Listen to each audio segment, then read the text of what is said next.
Hi, this is Sushil from Creative Mind International Public School. Today I am going to discuss about the next input device, that is OMR, Optical Mark Recognition. तो student, ये जो हमारे screen पर जो picture दिख रहा है ये क्या है? OMR सीट है। क्या है? OMR seat. तो OMR सीट क्यों यूज होता है मार्केट में आजकल? पहले क्या होता था कि जो नॉर्मली जो एग्ज़ाम का जो पैटर्न होता है, सब्जेक्टिव एग्ज़ाम होता था, और कोई भी जब कॉम्पिटिटिव एग्ज़ाम होता है तो उस केस में क्या होता है कि बहुत सारे स्टूडेंट बैठते हैं एग्ज़ाम में, और जब बहुत सारे स्टूडेंट एग्ज़ाम में बैठते हैं तो उस जो कॉपी होगा स्टूडेंट्स का एग्ज़ाम के बाद, तो उसको चेक करने के लिए बहुत टाइम लगता है टीचर्स को। तो उस केस में क्या होता है, रिजल्ट जब पब्लिश होगा ना तो उसमें भी टाइम लगता था।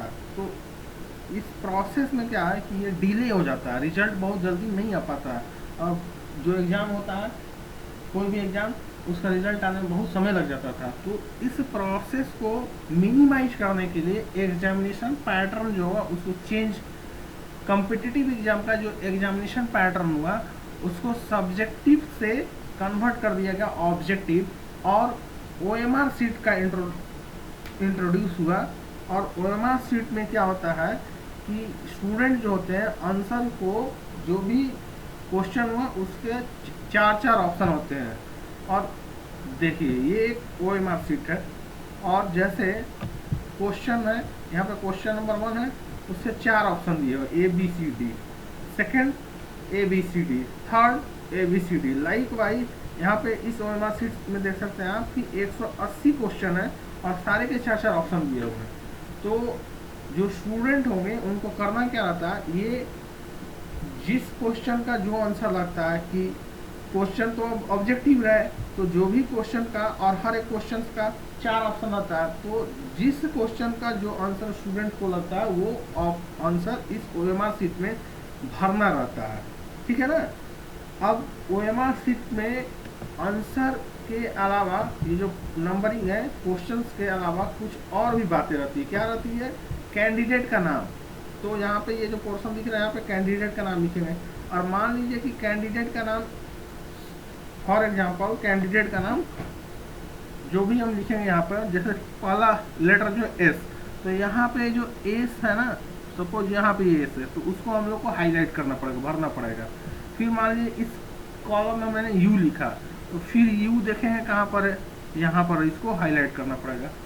तो ऐसे ही यहाँ पर कैंडिडेट का नाम लिखेंगे और कॉरस्पॉन्डिंग जो लेटर है उसको भी हाईलाइट करेंगे। यहाँ पे कॉन्टैक्ट नंबर जो है स्टूडेंट का, वो कॉन्टैक्ट नंबर लिखाएगा, और यहाँ पर जो सेंटर कोड होगा, जो भी जिस जगह पे एग्जाम हो रहा है उसका सेंटर कोड होता है, तो ये सेंटर कोड यहाँ पे लिखाएगा। जैसे सेंटर कोड 1 2 3 है, तो यहाँ पर हम लोग 1 यहाँ पर है तो 1 को घेरेंगे, 2 यहाँ पर जो, यहाँ पे सेंटर कोड 1 2 3 लिखे, मतलब फर्स्ट कॉलम में 1 लिखे, सेकंड में 2, थर्ड में 3, तो 1 के कॉरस्पॉन्डिंग जो हमारे पास सर्कल है ना उसको हम लोग हाईलाइट करेंगे। यहाँ पे 2 भरे तो 2 के कॉरस्पॉन्डिंग सर्कल को हाईलाइट करेंगे, यहाँ पे 3 भरे तो 3 के कॉरस्पॉन्डिंग सर्कल को हाईलाइट करेंगे। ऐसे ही रोल नंबर में सपोज 5 4 3 2 मैंने डाला, तो 5 फर्स्ट कॉलम में यहाँ पे है तो इसको हाईलाइट करेंगे, फिर 4 यहाँ पे सेकंड कॉलम में इसको हाईलाइट करेंगे, थर्ड कॉलम में 3 यहाँ पर है, फोर्थ कॉलम में 2 यहाँ पे है तो यहाँ पे हाईलाइट करेंगे, राइट। तो ऐसे हम लोग, और यहाँ पर OMR सीट में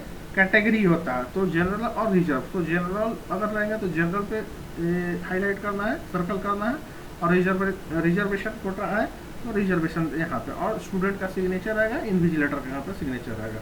तो ये एक बेसिकली OMR सीट है।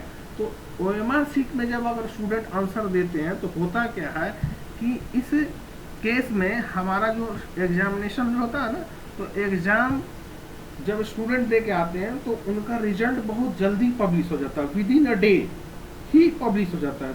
क्यों? क्योंकि जो भी स्टूडेंट हैं एग्ज़ाम जो दिए उनके ये जो OMR सीट को, हम OMR स्कैनर के थ्रू बहुत ही फास्टली रीड कर लिया जाता है। OMR स्कैनर होता है, उसको बोलते हैं OMR स्कैनर, ये है OMR स्कैनर।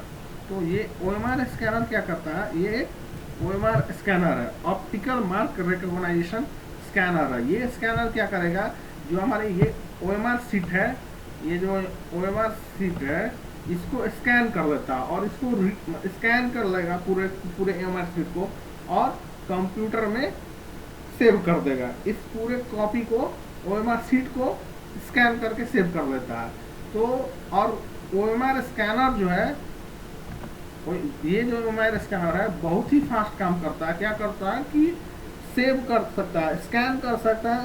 करीब हम 1 घंटे में 10,000 से ज़्यादा कॉपी को ये स्कैन कर सकता है। तो 1 घंटे में 10,000 से 10,000 20,000 का एक कैपेसिटी, मुझे कंफर्म नहीं पता है। तो ये इतने कॉपी को 1 घंटे के अंदर में वो चेक कर देता है। कैसे? स्कैनर, OMR स्कैनर जो है इसको रीड कर लेता है और रीड करके कंप्यूटर में OMR सीट को स्कैन करके सेव कर लेता है, राइट। तो ये हमारे पास OMR सीट है। तो ये अब क्या रहता है कि OMR सीट में कुछ प्रॉब्लम है। प्रॉब्लम ये है कि कुछ सिचुएशन में जो OMR सीट है ना में स्टूडेंट अगर सही भी बना के आते हैं तो वो फेल कर जाते हैं, या ये प्रॉब्लम आता है। तो ये क्या कारण है कि OMR सीट में क्या प्रॉब्लम स्टूडेंट करते हैं, क्या गलती करते हैं जिसके कारण OMR सीट जो है उन स्टूडेंट के आंसर को रीड नहीं करता, रिजेक्ट कर देता, सही आंसर के बावजूद भी रिजेक्ट करता है। कारण क्या? तो पहला कारण ये है कि जैसे क्या होता है ना कि हम लोग को जो क्वेश्चन बुकलेट मिलेगा एग्जाम में मिलता है, उसके साथ एक इंस्ट्रक्शंस भी रहता है। तो इंस्ट्रक्शंस में लिखा रहेगा कि कौन से पेन से आपको ये जो OMR सीट है, OMR सीट में ये जो हमें सर्कल्स दिया हुआ है, तो सर्कल को किस पेन से हाईलाइट करना है, भरना है। तो अगर सर्कल को दिया है कि डॉट पेन से भरना है तो डॉट पेन से ही भरना पड़ता है। अगर उसके अलावा अगर इंक पेन से आपने भर दिया तो OMR सीट को OMR स्कैनर जो है रीड नहीं करेगा, राइट, क्योंकि OMR स्कैनर जो है वो रीड ही नहीं कर पाएगा। तो इस कारण से ये रिजेक्ट करेगा। तो ये जो अलग अलग जो पेन दिखा रहे हैं सारे के सारे पेन अलाउड नहीं रहेंगे। तो ये जो इंस्ट्रक्शन है क्लियरली लिखा रहेगा, कहाँ पर? जिस एग्जाम को आप दे रहे हैं उसके बुकलेट पे दिए लिखा रहता है, तो उसको आपको फॉलो करना पड़ता है। अगर आप फॉलो नहीं कीजिएगा तो आप फेल हो सकते हैं। फर्स्ट कारण है OMR सीट में ये अगर गलत भरे। तो सेकेंड ये है कि अगर आप OMR सीट में सपोज कहीं भी आपने अपना रोल नंबर गलती लिख दिया है, ठीक है ना, और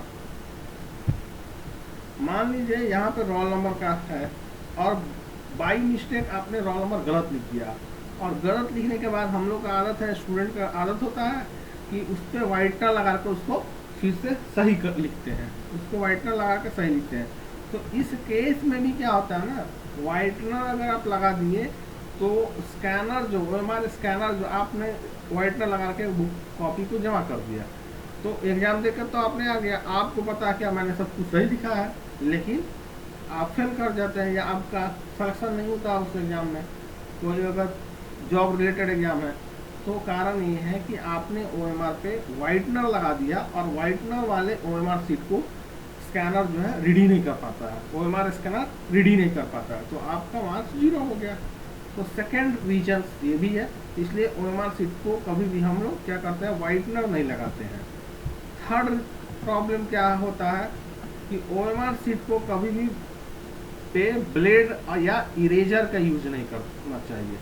तो ब्लेड और इरेजर का OMR मतलब ये OMR सीट है और ब्लेड से कहीं से थोड़ा सा इधर से काट दिए या इधर से कहीं से काट दिए, तो अगर ब्लेड से कहीं से भी OMR सीट को अगर काट देने पर क्या होगा, OMR सीट को OMR रीडर जो है रीड नहीं कर पाएगा। तो ये भी एक प्रॉब्लम है। और OMR सीट पे हम लोग, और फॉर एग्जांपल आप पेंसिल से भर दिए, ठीक है, और अगर इंस्ट्रक्शन है अगर आप पेंसिल से भर रहे हैं OMR सीट और इरेजर का यूज कर दिए हैं, तो इरेजर अगर आपने मिटाने का लिए यूज किया है तो उस केस में इरेजर आप यूज कर दिए OMR सीट पे, तो OMR सीट क्या करेगा, उसको रीड, OMR स्कैनर क्या होगा, इसको रीड नहीं कर पाएगा। तो ये भी एक प्रॉब्लम है, ब्लेड और इरेजर। नेक्स्ट है, कुछ स्टूडेंट क्या करते हैं कि जैसे ये OMR सीट है, तो OMR सीट में ये पोर्शन पे नेम के लिए एक अलग पेन यूज कर लिए, कुछ क्वेश्चन का आंसर देने के लिए कुछ अलग पेन का यूज कर लिए, कुछ आंसर के लिए अलग अलग पेन का यूज कर लिए। तो उस केस में भी OMR शीट को OMR स्कैनर रिजेक्ट कर देता है, राइट। नेक्स्ट हमारे पास है OMR शीट को कहीं भी अगर आपने मोड़ दिया तो उस केस में भी क्या होता है, OMR स्कैनर जो है इसको OMR शीट को आपको रीड नहीं कर पाएगा। तो ये भी एक प्रॉब्लम है कि OMR शीट को कभी भी फोल्ड नहीं करते, मोड़ते नहीं, मोड़िएगा तो OMR स्कैनर आपका OMR शीट को रीड नहीं कर पाएगा। तो ये भी एक प्रॉब्लम है। नेक्स्ट हमने प्रीवियस क्लास में बताया था बारकोड। तो अगर OMR शीट में बहुत सारे OMR शीट में क्या रहता है, बारकोड भी प्रिंट रहता है। बारकोड किस लिए, details about the object product means this, ये जो पेज है, ये जो आंसर स्क्रिप्ट है, तो उसका डिटेल नंबरिंग के लिए बारकोड यूज होता है। किसी एग्जाम में ये होता है, बारकोड भी रहता है OMR शीट पे। तो अगर OMR शीट के बारकोड पे आपने कुछ लिख दिया तो उस केस में क्या होगा कि बारकोड पे जो लिखा हो, बारकोड का मतलब उसका कुछ स्पेसिफिक नहीं होता, और बारकोड पे आपने कुछ लिख दिया तो क्या होगा, तो जो OMR स्कैनर है इस बारकोड को, इस OMR शीट को रीड नहीं कर पाएगा। तो उस केस में भी आपका रिजल्ट पेंडिंग में चला जाता है या आप फेल हो जाते हैं, कुछ ऐसा होता है। नेक्स्ट क्या है कि OMR शीट जो होता है ना, OMR नेक्स्ट है कि बहुत सारे स्टूडेंट ये भी क्या करते हैं, होशियार बनने के लिए OMR शीट में एक क्वेश्चन का दो आंसर भर देते हैं, लाइक ए एंड सी। तो उस केस में भी OMR शीट क्या करता है, रिजेक्ट कर देता है, होल आंसर को रिजेक्ट कर देगा, टोटल OMR शीट को रिजेक्ट कर देगा, रीड नहीं कर पाता है। तो ये सब प्रॉब्लम है OMR शीट में, ठीक है ना। और ये प्रॉब्लम नहीं है, ये स्टूडेंट ये मिस्टेक करते हैं जिसके कारण OMR शीट को OMR स्कैनर रीड नहीं कर पाता है, ठीक है ना। तो OMR, these are all the things about the OMR sheet and OMR scanner. Next input device is digital camera. तो digital camera is used to capture the image or videos and store them in a digital format. Digital camera जो होता है इससे हम लोग image और video को store कर सकते हैं, कैप्चर करके स्टोर कर सकते हैं digital format, and they display the image on the screen immediately. The images और video captured through this digital camera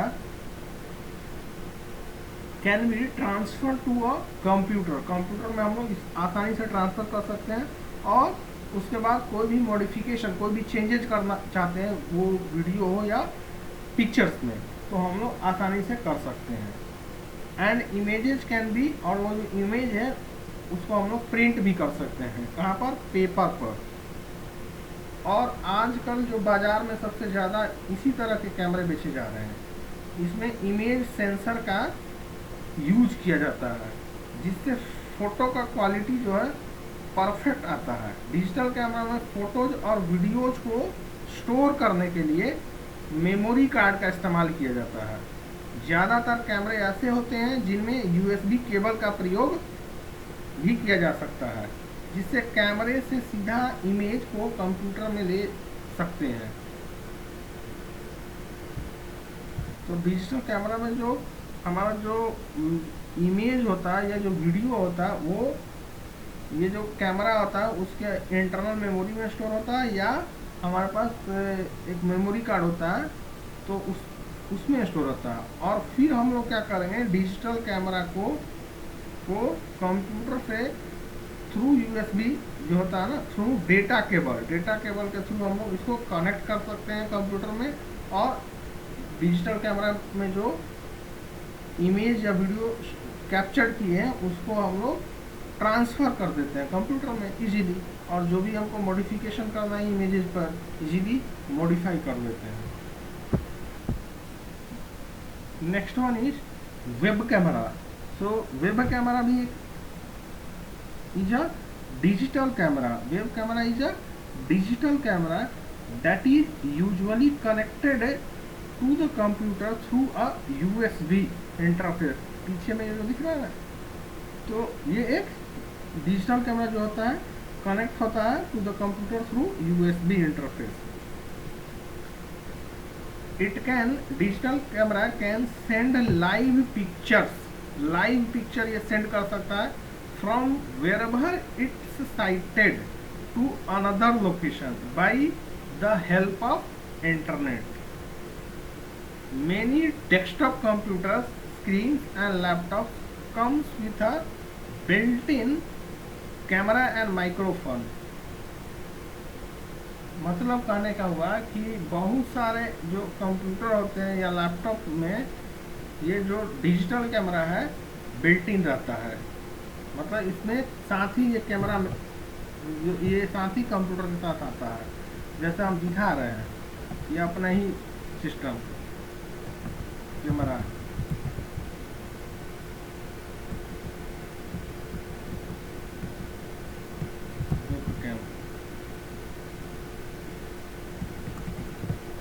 जैसे क्या है कि इसमें नहीं आ रहा है, हम अपना सॉरी आएगा, इसमें नहीं आएगा, दिखा रहे हैं। यहाँ पर ऑप्शन है हमारे पास एक कैमरा का, तो देखिए ये कैमरा दिख रहा है ना, तो ये जो मेरा जो पिक्चर आ रहा है क्यों, क्योंकि ये वेब कैमरा हमारे सिस्टम में है। तो जैसे ही हमने वेब कैमरा को ऑन किया ये दिखने लगा, ठीक है ना, और हमारा इमेज रिकॉर्ड होने लगा। तो ये जो है this is all about the web camera, और ये हम जहाँ पे चाहें तहाँ पर इस इमेज को सेंड कर सकते हैं थ्रू इंटरनेट डायरेक्टली, और ये लाइव रिकॉर्ड हो रहा है। Next input device is light pen. तो ये जो स्क्रीन दिख रहा है ना कंप्यूटर पे हमारे, तो क्या है कि लाइट पेन क्या होता है, लाइट पेन एक इनपुट डिवाइस है एंड इट इनपुट डिवाइस है, और इसका जो शेप होता है जस्ट लाइक अ पेन होता है। और ये क्या करता है यूजर को, it allows the user to draw, और ये यूजर को किसी भी टेक्स्ट को सेलेक्ट करने के लिए यूज करते हैं, और किसी भी ड्राइंग को ड्रॉ करने के लिए होता है। मतलब ये जो लाइट पेन होता है इसका दो काम होता है, किसी भी आइटम को, किसी भी टेक्स्ट को सेलेक्ट करने के लिए और कोई भी पिक्चर ड्रॉ करने के लिए।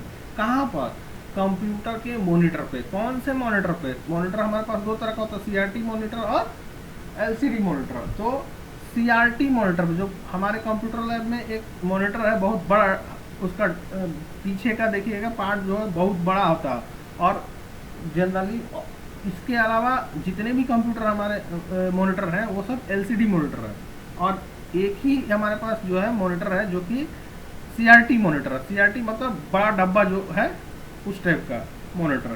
तो CRT मॉनिटर में ये लाइट पेन यूज होता था, किस लिए, किसी भी टेक्स्ट को सेलेक्ट करने के लिए, और किसी भी ड्राइंग, अगर कोई आप इमेज ड्रॉ करना चाहते हैं तो किसी भी ऑब्जेक्ट को किसी भी ड्राइंग को ड्रॉ करने के लिए यूज होता था। क्या चीज, लाइट पेन का यूज करते थे।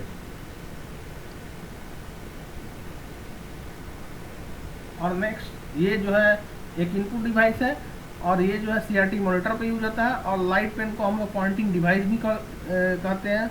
और इसका दो क्या है, टास्क है, नॉट टास्क, इसका दो ही पर्पस था, क्या, टेक्स्ट को सेलेक्ट करना और किसी भी ड्राइंग को ड्रॉ, मतलब कोई भी पिक्चर्स ड्रॉ करने के लिए या ड्राइंग को ड्रॉ करने के लिए यूज होता था। जो कि आजकल लाइट पेन नहीं होता यूज मार्केट में। क्यों, क्योंकि लाइट पेन का यूज किस लिए करते थे, CRT मॉनिटर पे ऑब्जेक्ट को सेलेक्ट करने के लिए और टेक्स्ट को सेलेक्ट करने के लिए और पिक्चर्स को ड्रॉ करने के लिए। अब CRT मॉनिटर ही नहीं यूज होता है मार्केट में, तो मार्केट में CRT मॉनिटर ही नहीं यूज होता, तो अब किस लिए हम लाइट पेन का यूज करें। लाइट पेन यूज अब तक होना बंद हो चुका है मार्केट में। जो नेक्स्ट हमारे पास इनपुट डिवाइस है ग्राफिक टैबलेट है। तो ये जो हमारे स्क्रीन पे दिख रहा है ना, तो ये क्या है, ग्राफिक टैबलेट है। तो ग्राफिक टैबलेट किस लिए यूज होता है, it is use for drawing images and pictures on the computer screen. Computer के स्क्रीन पे हम लोग ड्राइंग और पिक्चर्स के लिए ये ग्राफिक टैबलेट का यूज करते हैं। और ग्राफिक टैबलेट जो होता है ना, इसमें एक पेन लाइक ड्राइंग डिवाइस होता है। ये जो पेन लाइक ड्राइंग डिवाइस दिख रहा है ना, जो स्ट्रेट, जो कि हैंड जो यूजर का दिख रहा है, वो एक पेन हैंड होल्ड किया हुआ, तो ये पेन जो है उसको स्टाइलस बोलते हैं। ग्राफिक टैबलेट में जो पेन यूज होता है उसको स्टाइलस बोलते हैं। और इस स्टाइलस के हेल्प से ही हम लोग ग्राफिक टैबलेट में क्या करते हैं, drawing. Basically graphic tablet is use for drawing purpose. तो जो आर्टिस्ट और जो पेंटिंग करते हैं, बेसिकली वो पेंटर हुए या कोई आर्टिस्ट हुए, इस टैबलेट का यूज करते हैं for the purpose of drawing. Drawing जो है कंप्यूटर पे करने के लिए ये ग्राफिक टैबलेट का यूज होता है, राइट। तो ग्राफिक टैबलेट का यूज किस लिए होता है? To draw the pictures and image and pictures on the computer screen. Graphic tablet is used, and for drawing the pictures and image in the graphic tablet, a pen like drawing device called stylus is used. Stylus एक pen है जो कि use होता है इस graphic tablet में, right? So this is all about the graphic tablet. That's all for today. We will continue in the next class, and we will discuss the remaining input devices like touch screen, touchpad and scanner. After that we will switch to the output devices and then the computer memory. After that our chapter will be finished.